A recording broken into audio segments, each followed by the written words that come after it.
U turn রাইডার্সের CF motor ওপেনিংয়ে আমাদের মাঝে হাজির হয়েছে জেটের এবং আমাদের সবচেয়ে প্রিয় ভাই এবং আমাদের বাইক বিডির সবচেয়ে কাছের একজন ভাই, বড় ভাই, সেতু ভাই। তো সেতু ভাই আসলে এই সিএফ মোটর ওপেনিংয়ে এসে কেমন লাগলো এটা একটা কথা। আর সিএফ মোটর যে হায়ার সিসি বাংলাদেশে যে লঞ্চ করলো, এর প্রাইস এবং ফিচার অনুযায়ী যে প্রাইস, এটা কেমন আপনার মানে আপনার দৃষ্টিকোণ থেকে?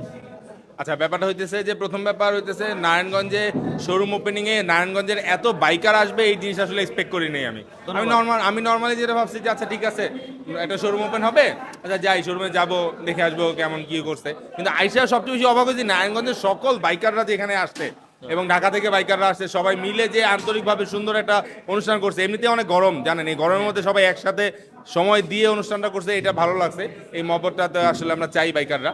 আর CF motor higher CC bike যেগুলো আনতেছে, প্রাইস নিয়ে আসলে সরাসরি বলতে চাই না, কারণ এখনকার সময়ে প্রাইস সবকিছুরই একটু বেশি, ইম্পোর্ট করতে বেশি লাগতেছে, ট্যাক্স দিতে বেশি লাগতেছে, সব দিক থেকেই চ্যালেঞ্জ হচ্ছে। হায়ার সিসি সেগমেন্ট অনুযায়ী বা ফিচার অনুযায়ী এটা সিএফ মোটর কি আসলে? ফিচারের দিক থেকে তো সিএফ মোটর প্রত্যেকটা বাইকে একটু অ্যাডভান্স দেখা যাচ্ছে, যে ওরা লিকুইড কুল দিচ্ছে কিছু জায়গায় টর্ক একটু বেশি দিচ্ছে, কিছু জায়গায় আপডেটেড ফিচারগুলো, ডিজাইনগুলো একটু আপডেটেড হচ্ছে, সামনে লাইট ডিআরএল গুলো একটু আপডেটেড লাগতেছে, সবকিছু দিক থেকে। কিন্তু মেইন ব্যাপার হইতেছে আসলে অনেক কোম্পানি বাংলাদেশে আসছে, হ্যাঁ। চায়না অনেক কোম্পানি আমরা দেখছি, কিন্তু তারা টিকতে পারে না বা টিকে নাই সার্ভিস এবং পার্টসের জন্য। যে জিনিসটা সিএফ মোটর খুব ডেডিকেটেডলি কাজ করতেছে। আজকে কিছুক্ষণ আগে আমি ভিজিট করতেছিলাম যে একদম ভরপুর পার্টস ওদের রাখা, এখানে সার্ভিস সেন্টারও অনেক অন হয়ে গেছে।